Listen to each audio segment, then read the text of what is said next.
আমরা আবার ফিরে এলাম আমাদের নেক্সট ক্লাসে। তো গত ক্লাসে আমরা জেনেছি যে ইংলিশ একটা ল্যাঙ্গুয়েজ, আর ল্যাঙ্গুয়েজ বলি আমরা তার মধ্যে কি পাই? গ্রামার পাই, তাই না? গ্রামার পাই, যেটা আমরা দেখে থাকবো যে বাংলা ক্ষেত্রে যে ব্যাকরণ, ইংলিশের গ্রামার বা যে সমস্ত ভাষাগুলো রয়েছে তার প্রত্যেকটা কিন্তু রয়েছে। তো আমরা আগের ক্লাসে যেমন আলোচনা করেছিলাম যে ম্যাথ বা হিস্ট্রি এগুলো এক একটা সাবজেক্ট, তাই না? তো কখনো তো আমরা এরকম শুনি না যে চলো আজকে ম্যাথের গ্রামার করবো বা হিস্ট্রি আজকে গ্রামার করবো, কারণ সেগুলো আমাদের কাছে একটা হাস্যকৌতুকের বিষয় হয়ে যায়। কারণ এইগুলো হচ্ছে এক একটা সাবজেক্ট, আর সাবজেক্টের আওতায় কোনো না কোনো একটা ল্যাঙ্গুয়েজ থাকে যেটা দিয়ে লেখাগুলোকে আমরা বুঝতে পারি। যাই হোক, তো ইংলিশ একটা ল্যাঙ্গুয়েজ, এটা আমরা শিখেছি। এবং মাধ্যমিক পরীক্ষা তাতে লেখা রয়েছে যে 2nd ফেব্রুয়ারি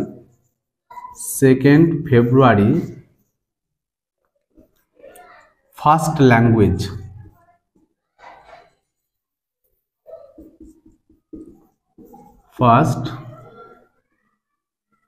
ল্যাঙ্গুয়েজ, আর 3rd ফেব্রুয়ারি সেকেন্ড ল্যাঙ্গুয়েজ। তো অবভিয়াসলি আমরা জানি যে ফার্স্ট ল্যাঙ্গুয়েজ মানে কি আমাদের এখানে, সেটা হচ্ছে বাংলা মানে বেঙ্গলি। আর তোমার সেকেন্ড ল্যাঙ্গুয়েজে পড়বে সেটা ইংলিশ।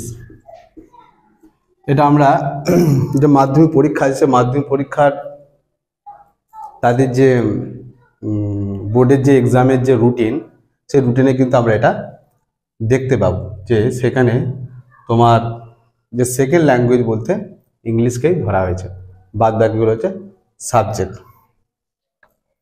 এখন আমরা ল্যাঙ্গুয়েজ সম্পর্কে জানবো যে ল্যাঙ্গুয়েজকে অ্যাকচুয়ালি কি করা হয়। ল্যাঙ্গুয়েজ হচ্ছে, দেখো, অন্য কারোর মনের কথাকে বোঝা আর তার মনের কথাকে তাকে প্রকাশ করা, মানে একটা টোটাল আন্ডারস্ট্যান্ডিং বলা যেতে পারে।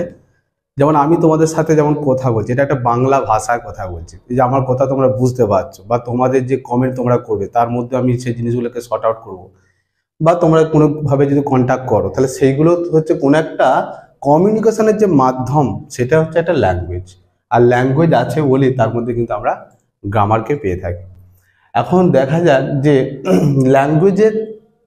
ল্যাঙ্গুয়েজকে শুধুমাত্র শুধু ভাষার আদান প্রদানের ব্যাপারকেই কি বোঝানো যায়, না এমনি ল্যাঙ্গুয়েজকে আমরা অন্য তরফেও দেখতে পারি। দেখো, ল্যাঙ্গুয়েজ হচ্ছে কিছু কিছু আছে যে যারা ধরো ডাম বা ডিপ পার্সনরা রয়েছেন, তাই না? ধর Dam, DUMB, Dam and deep, যেটাকে কি বলা হয় বোবা, আর এটাকে বলা হয় বধির বা কালা। বধির বলতে পারি না বডি ল্যাঙ্গুয়েজ বলতে পারি, ঠিক আছে? এই ধরনের ল্যাঙ্গুয়েজকে আমরা বলি বডি ল্যাঙ্গুয়েজ।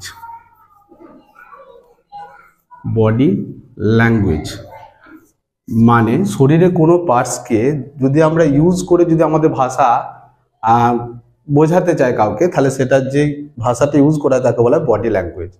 যেমন সাপোজ দূরে কোনো একজন ব্যক্তি রয়েছে, এইখান থেকে তাকে ডাক দেয়া হচ্ছে বা তাকে ডাকা হচ্ছে, কিন্তু সে দূরের ব্যক্তি সাউন্ড বুঝতে পেরেছে যে কেউ ডাকছে, কিন্তু কি বলছে সেটা কিন্তু তার শ্রুতিগোচর হচ্ছে না।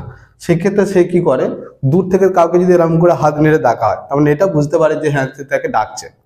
বা আরো যদি বলা যেতে পারে যে যখন কোনো খাবার যখন আমাদের মুখের মধ্যে থাকে, তখন যদি তাকে কেউ কোশ্চেন করে যে সে বাজারে যাবে কি যাবে না, তখন জাস্ট ঘাড় নেড়ে বা সে তো কি করে, ঘাড় নেড়ে সে হ্যাঁ বা না এই কথাগুলোকে সে কি করে, এক্সপ্রেস করে। তাহলে এটাও কিন্তু এক ধরনের বডি ল্যাঙ্গুয়েজ।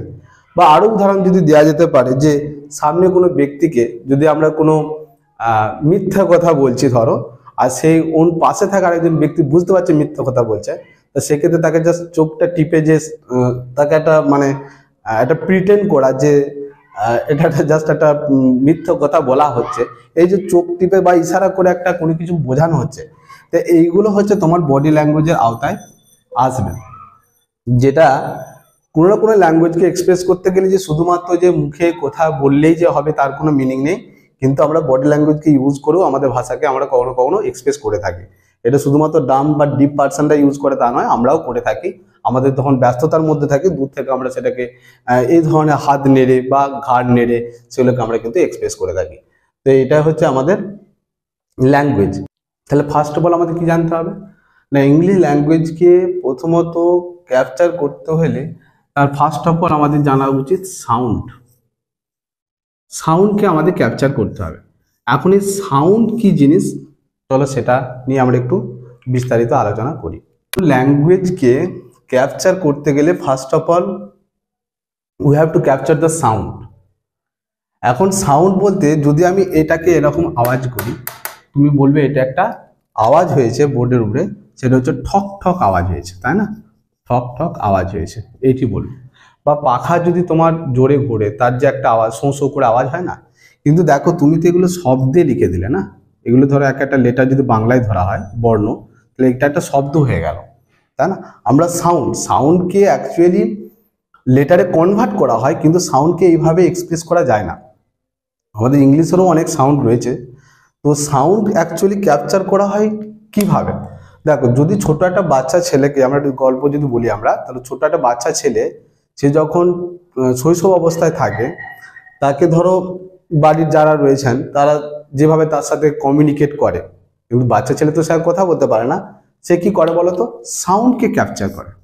সাউন্ডকে, যে কে তার সাথে হেসে খুলে কথা বলছে তাহলে তার মতো সে হাসবে, আবার কেউ ধরো কেউ দাবড়ে দিয়েছে তখন তার মুখ কিন্তু অন্যরকম এক্সপ্রেশন করে। কিন্তু আমরা ঘুমের ঘরে এটাই যখন তার মধ্যে হতে থাকে, আমরা বলি ষষ্ঠী বুড়িতে তাকে হাসাচ্ছে, কিন্তু এরকম ষষ্ঠী বুড়িতে হাসাচ্ছে বলে কিছু হয় না, কারণ মনের মধ্যে যেগুলো আমাদের স্ট্রাইক করে সেগুলো আমরা স্বপ্নের আকারে দেখতে থাকি। তো বাচ্চা ছেলেকে তো অবভিয়াসলি তার সাথে কত না কত তার মানে এর কোলে বা ওর কোলে যাওয়ার একটা প্রবণতা থাকে, বা তাদেরকে নেওয়ার একটা প্রবণতা থাকে। তো যার ফলে বাচ্চা ছেলেদের সাথে যত কমিউনিকেট করা যায় তত তাড়াতাড়ি কিন্তু তারা ভাষাকে এক্সপ্রেস করতে পারে, এবং তারা যে কথাগুলো বলে সেগুলো ছোট ছোট শব্দকে বলতে পারে। যেমন ধরো ছোট্ট করে তারা এই কথাটা বলতে শেখে, মা কথাটা, হ্যাঁ, এরকম। তো ইংলিশে সাউন্ড রয়েছে, তো সাউন্ড কটা রয়েছে ইংলিশের ক্ষেত্রে? এখন ইংলিশে সাউন্ড রয়েছে তোমার 44 সাউন্ড রয়েছে। আমি এখনো লেটারে আসিনি, 44 সাউন্ড ইংলিশের ক্ষেত্রে রয়েছে। এখন এই 44 সাউন্ডকে যদি আমরা ডিভাইড করতে থাকি, তাহলে 44 সাউন্ড ডিভাইড হবে দুটো ভাগে। একটু হচ্ছে ভাওয়েল সাউন্ড, আর একটু হবে কনসোনেন্ট সাউন্ড। এখন এই ভাওয়েল সাউন্ড হচ্ছে তোমার রয়েছে 20, আর কনসোনেন্ট সাউন্ড রয়েছে 24। মানে এখনো সাউন্ডে আছে, লেটারে নয়। 20 রয়েছে ভাওয়েল সাউন্ড, 24 রয়েছে কনসোনেন্ট সাউন্ড। এখন এই ভাওয়েল 20 যে সাউন্ড রয়েছে, এই ভাওয়েল 20 সাউন্ডটি পরে কনভার্ট হচ্ছে 5 লেটার্সে। 5 লেটার্সে কনভার্ট হচ্ছে, যেটা আমরা 5 লেটারকে জানি যে A, E, I, O, U. আর কনসোনেন্ট 24 সাউন্ড, এটা কনভার্ট হয়ে যাচ্ছে 21 লেটার্সে কনভার্ট হয়ে যাচ্ছে। তাহলে এখন যদি আমরা 5 + 21 যোগ করি, তাহলে জানবো আমরা 26 লেটার্স হচ্ছে, তাই না? 26 লেটার্স হচ্ছে, যেটা কিন্তু আমাদের অ্যালফাবেট বলি, অ্যালফাবেট। আর এখানেও দেখো 20 + 24 = কিন্তু 44 সাউন্ড হয়ে যাচ্ছে। তাহলে এই সাউন্ডগুলো যে ইংলিশে রয়েছে 44 সাউন্ডগুলো কেমন হয় দেখবে। আমি সেই সাউন্ডগুলো এইরকম ধরনের কিছু রয়েছে, আবার ধরো এইরকম কিছু সাউন্ডকে আমরা এক্সপ্রেস করতে পারি, মানে যেগুলো রয়েছে আর কি। তাই এইগুলো হচ্ছে তোমার সাউন্ড, যে সাউন্ডগুলোকে যতক্ষণ আমরা লেটারে কনভার্ট করবো ততক্ষণ এগুলোকে আমরা পড়তে পারবো না, ঠিক আছে? আর এই লেটারগুলোকেই আমরা পড়ে থাকি। এ থেকে যে জেড পর্যন্ত রয়েছে না, এ থেকে যে জেড পর্যন্ত যে 26টা বর্ণ রয়েছে, এই 26টা বর্ণকে নিয়েই কিন্তু আমাদের গ্রামার বলো বা গোটা ইংলিশ লিটারেচারটা টোটাল রয়েছে। তো এই সাউন্ডগুলোকে বা তুমি যদি ডিকশনারি যদি দেখো, দেখবে কোনো ওয়ার্ডকে যদি সার্চ করো, যে ক্যাট ওয়ার্ডকেই যদি তুমি সার্চ করো বা অন্য কোনো ওয়ার্ডকে, দেবে এরকম কিছু লেখা থাকে, এরকম দিয়ে এরকম কিছু লেখা থাকে, এরকম করে ট্রেস করে দেখবে ক্যাটের মানে পরে লেখা আছে ধরো বিড়াল বা এরকম কিছু লেখা আছে। তো এই যে এটা না, এটা সাউন্ডে কনভার্ট করা আছে। তো এইগুলো, এই যে সাউন্ডগুলো রয়েছে, সাউন্ডগুলো কিন্তু পরে লেটারে যেগুলো রয়েছে, লেটারগুলো পরে আসছে আমাদের, ঠিক আছে। এটা হচ্ছে সাউন্ড। এবার সাউন্ডেরও কিছু ভাগ রয়েছে। তার আগে বলি যে ভাওয়েল যে সাউন্ড যেটা পেলাম, এই ভাওয়েল সাউন্ডকেও আবার দুটো ভাগে ভাগ করা যায়। এই ভাওয়েল সাউন্ডকেও দুটো ভাগে ভাগ করা যায়। একটা হচ্ছে মনোথং, একটা হচ্ছে মনোথং, আর একটা রয়েছে ডিপথং, ঠিক আছে। একটা হচ্ছে মনোথং আর একটা হচ্ছে ডিপথং। দেখো থং কথাটা মানে হচ্ছে উচ্চারণ, হ্যাঁ, থং কথাটা মানে হচ্ছে উচ্চারণ। আর এগুলো থং লেখা আছে, এটা যুক্ত অক্ষরে থাকে। আর মনো মানে এটা হচ্ছে ওয়ান, হ্যাঁ, মানে এটা যুক্ত অক্ষরে থাকে এটা। তাহলে মনোথং এখানে রয়েছে তোমার 12টা রয়েছে মনোথং, ঠিক আছে। আর ডিপথং রয়েছে তোমার 8টা রয়েছে। দেখো 12 8 কত হয়ে গেল, 20 হয়ে গেল, 12 8 20। তাহলে মনোথং রয়েছে তোমার 12টা, ডিপথং রয়েছে 8টা, টোটাল মিলে ভাওয়েল সাউন্ড হয়ে গেছে 20। আর কনসোনেন্ট তো জানো যে 24 তে 21, মানে তোমার ধরো এগুলোর মধ্যে কি কি হবে, ধরো তোমার রয়েছে বি আসবে, সি আসবে, ডি আসবে, ই নয় আবার এফ আসবে, এরকম করে ধরো তোমার 21 লেটার্স থাকবে, যেগুলো হচ্ছে তোমার কনসোনেন্ট সাউন্ডের মধ্যে থাকবে। এখন সাউন্ড বলতে গেলে যেমন রয়েছে ধরো শর্ট সাউন্ড,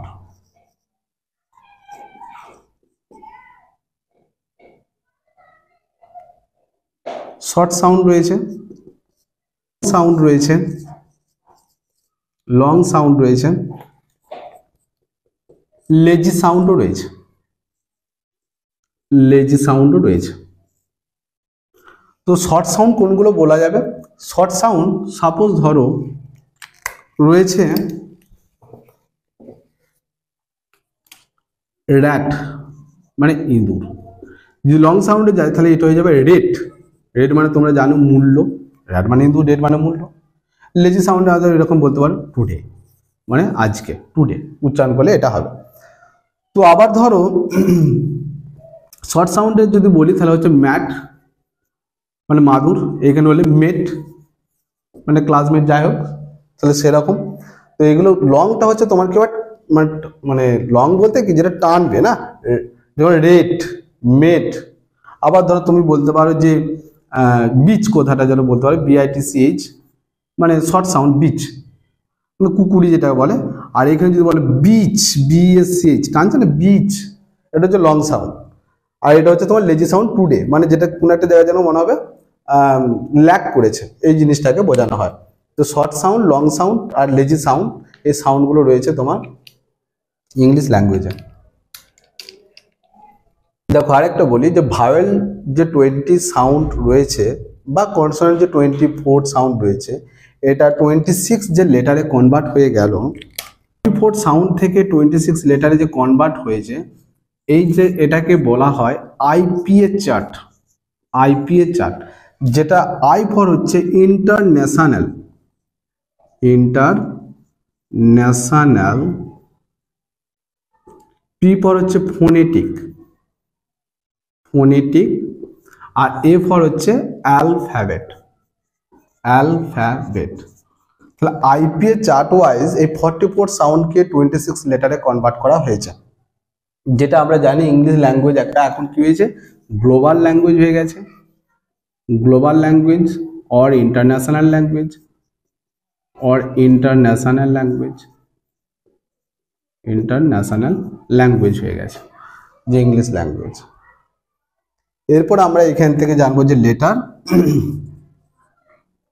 লেটার তার থেকে কিভাবে আমাদের ওয়ার্ড তৈরি হয়, তার থেকে আমাদের কিভাবে সেন্টেন্স সেন্টেন্স কিভাবে তৈরি হয়, এগুলো আমরা পরপর আস্তে আস্তে জানতে। এই সাউন্ডকে উচ্চারণ করতে গেলে আমাদের কিছু অংশের মাধ্যমে এগুলোকে উচ্চারণ করতে হয়। যেমন এতে কি লাগে, মানে জিভ বা টাং যেটাকে বলি, টুথ বা দাঁত, আর লিপসও লাগে। আর মেনলি আরেকটা রয়েছে জাস্ট এইখানটা, এটা জাস্ট বোর্ডের সুইচের মতো অন করতে যেও না, মুশকিল হয়ে যাবে। এটাকে আমরা বলি কি না ভোকাল কর্ড, ঠিক আছে, এটাকে আমরা বলি ভোকাল কর্ড। ভোকাল কর্ড এইগুলোর মাধ্যমে কি করে আমরা শব্দকে উচ্চারণ করতে থাকি। যেমন লিপসের মাধ্যমে যেমন উচ্চারণ করি পাপ্পা, মাম্মা, তাই না? উইথাউট লিপসের মাধ্যমে কিন্তু ওয়ার্ডগুলোকে আমরা এইসব ওয়ার্ডগুলোকে আমরা উচ্চারণ করতে পারি না। তো ভোকাল কর্ড এবং তার সাথে আনুষঙ্গিক যে সমস্ত জিনিসগুলো রয়েছে সেইভাবে আমাদের কি হয় সাউন্ড প্রডিউসড হয়। আর এইভাবে আমরা কি করি সাউন্ডগুলোকে আমরা যদি কিছু রয়েছে নাকের মাধ্যমে আমরা কিছু শব্দগুলো আছে যেগুলোকে আমরা কি বলি নেজাল সাউন্ড বলে না, নেজাল সাউন্ড বলা হয়। যেমন ধরো বাংলা ক্ষেত্রে বলে না উয়া ইয়, উয়া ইয়, তারপর ধরো ন ন ম, উয়া ইয় ন ন ন ম, তাহলে এগুলো হচ্ছে নেজাল সাউন্ড বলে, যেমন বাংলার ক্ষেত্রে এগুলোকে বলে। তাই তো এগুলো কিন্তু নাকের সাহায্যে উচ্চারিত হয়, নাক বন্ধ করে দিলে দেখো এগুলো উচ্চারণ করতে পারবে না, উয়া ইয় ন ন ম, তাই না? এগুলোকে নেজাল সাউন্ড বা নাসিক্য বর্ণ বাংলায় বলেছি আমরা। সেরকম সাউন্ডকে উচ্চারণ করতে গেলে আমাদের কিছু যেমন ধরো টাং বা যেগুলো বললাম ওগুলো দিয়ে কিন্তু আমাদের সাউন্ডকে প্রডিউস করা বা উচ্চারণ করা হয়। আজকে ক্লাস আমাদের এই পর্যন্তই, পরে আমরা পরের ক্লাসের দিকে যাব।